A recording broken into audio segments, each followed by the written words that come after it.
আসসালামাইকুম রহমতুল্লাহি ওয়াবারাকাতুহু। ভিডিওর সামনে একটা রাস্তা দেখা যাচ্ছে।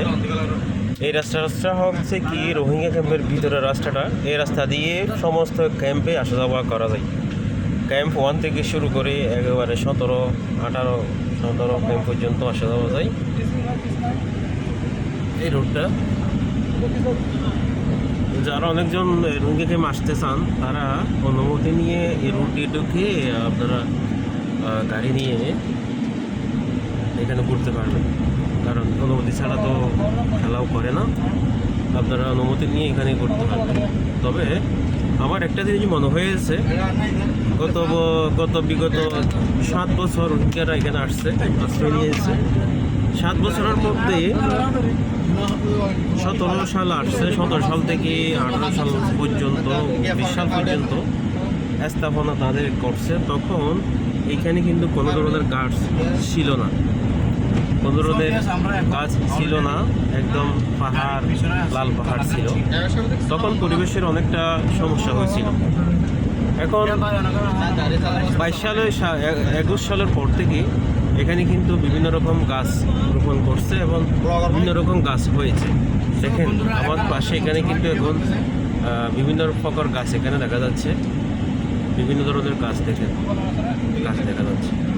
তো আরও এখানে সাইডে অনেক গাছ রয়েছে এবং আমি যখন এখানে পাহাড়ে উঠবো তখন আপনাদেরকে দেখাতে পারবো। আপনারা ভিডিওর সাথে থাকলে অবশ্যই এগুলো দেখবেন। দেখেন এখানে যেটুকু দেখা যায় এখানে কিন্তু গাছ আর গাছ, আর এটা হচ্ছে একটা কবরস্থান। এদিকে দেখেন গাছ আর গাছ।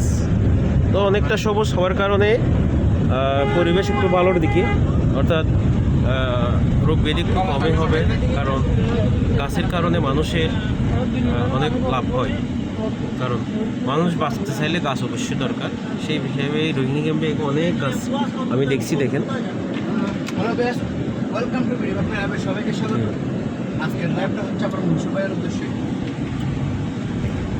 এখানে কিন্তু অনেক গাছ হয়েছে। গাছ হওয়ার কারণে পরিবেশে একটু সমস্যার সমাধান বলে মনে করি।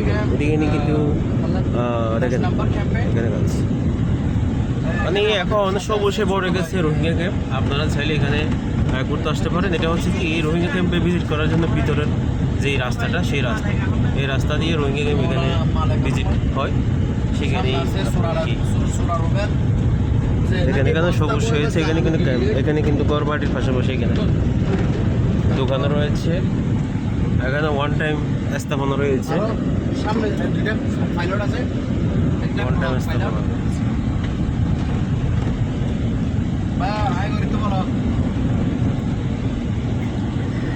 তো সবাইকে ধন্যবাদ ভিডিওর সাথে থাকার জন্য। অন্তত আপনারা একটু আইডিয়া নিতে পারলেন।